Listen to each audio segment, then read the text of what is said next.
সম্পন্ন হলো দুর্গা উৎসব, তারপরেই রয়েছে কোজাগরী লক্ষ্মী পূজা। কোজাগরী লক্ষ্মী পূজার আগেই এই উৎসব মরশুমে কিন্তু বৃষ্টি আবারও বড় বাধা হয়ে দাঁড়াতে পারে। উৎসব মরশুমে ফের নিম্নচাপের ভ্রুকুটি, রবিতে দিনভর আকাশ আংশিক মেঘলা থাকার সম্ভাবনা। লক্ষ্মী পূজায় কি তবে রাজ্যে বৃষ্টিপাত হতে পারে?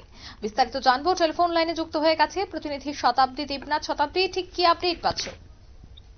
একেবারে অঙ্কিতা, দেখো আবারও কিন্তু নিম্নচাপের প্রকৃতি আবহাওয়া দপ্তর বলছে যে নিম্নচাপ উড়িষ্যা থেকে সরে সেটা ঝাড়খণ্ড হয়ে বিহারের অভিমুখে রয়েছে এবং তা শক্তি হারিয়ে স্পষ্ট নিম্নচাপে পরিণত হয়েছে শনিবার, এবং যার ফলে সহ হালকা থেকে বিক্ষিপ্ত ভাবে বৃষ্টিপাত হওয়ার একটা সম্ভাবনা রয়েছে বেশ কিছু জায়গায়। এবং তারই মধ্যে আমাদের ত্রিপুরা রাজ্যের ক্ষেত্রে আজকের দিনে তোমার মেঘলা আকাশে মূলত থাকার সম্ভাবনা রয়েছে। মাঝে মধ্যে রোদের একটু ঝলক লক্ষ্য করা যাবে, তবে হ্যাঁ, তারই মধ্যে বজ্রপাতের জন্য কিন্তু অসীমের সংকেত। আপাতত ভারী বৃষ্টিপাতের কোনো সম্ভাবনা নেই। রবিবার কখনো কখনো মেঘলা আকাশ এবং বিকেল দিকে কিছুটা হলেও তোমার মাঝারি বৃষ্টিপাত হওয়ার সম্ভাবনা রয়েছে রাজ্যের এক দুই জায়গাতে। সকালের পর সন্ধ্যের মধ্যে দু এক পশলা বজ্র বিদ্যুৎ সহই বৃষ্টিপাত হবে। এক নাগাড়ে ভারী বৃষ্টিপাতের কোন রকমের সম্ভাবনা থাকছে না বলে আবহাওয়া দপ্তর জানাচ্ছে।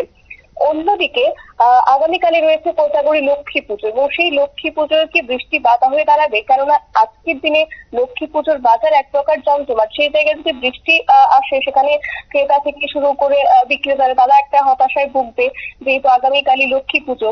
তাই সেক্ষেত্রে রাজধানী আগরতলার কথা যদি বলতে হয়, তাহলে দুপুর 3টে নাগাদ বৃষ্টিপাতের একটা সম্ভাবনা রয়েছে 70%, এবং এছাড়াও বিকেল থেকে একটা সম্ভাবনা রয়েছে, তাও হালকা থেকে মাঝারি বৃষ্টিপাত সঙ্গে বজ্রপাতের জন্য হলুদ সতর্ক বার্তা জারি করে দেওয়া হয়েছে। রাজ্যের এক দুটো জায়গার ক্ষেত্রে তোমার থাকছে বজ্রপাতের সতর্ক বার্তা। রাজধানী আগরতলাতে বৃষ্টিপাত হওয়ার সম্ভাবনা রয়েছে।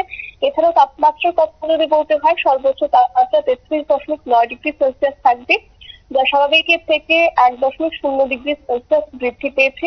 অন্যদিকে সর্বনিম্ন তাপমাত্রার কথা যদি বলতে হয়, 25.7 ডিগ্রির ঘরে থাকবে, সর্বনিম্ন স্বাভাবিকের থেকে 1.2 ডিগ্রি সেলসিয়াস বৃদ্ধি।